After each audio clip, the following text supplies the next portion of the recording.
We start at the general level of the case for and against greater federal support for career-connected learning generally. Those who support CCL argue that it's an increasingly attractive way to prepare Americans for more meaningful and financially rewarding careers. Proponents suggest that greater federal support is warranted because of the benefits to individuals, to businesses, and to the nation at large. Proponents suggest that greater federal support would generate three particular benefits to the individuals who graduate from these programs.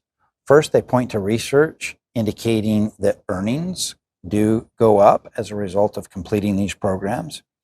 Second, they argue that it's an increasingly important alternative to the rising costs of a college education.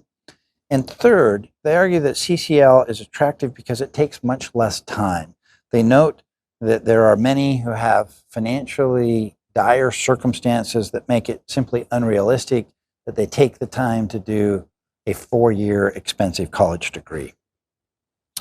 In terms of benefits to businesses, supporters point out that there are currently 8.8 million job openings in the country, but only 6.4 million unemployed workers seeking jobs. And employers also note that even when they do get applicants for the jobs they have, often those applicants don't have the skills that are needed. CCL supporters identify 4 benefits to the nation at large.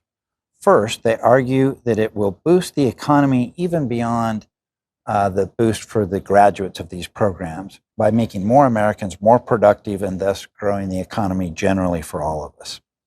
Second, they argue that those individuals who graduate will pay more in tax revenues and cost less in terms of social spending. Third, they argue that it's an important and powerful way of reducing the high levels of income inequality in this country, and that it can do so without doing wealth distribution where you simply tax the wealthy and then give that money to the poor, and instead we can prepare them to earn more through their own merits and effort. Fourth, proponents argue that we need to provide better recognition and respect for the important roles that these careers play in our national life.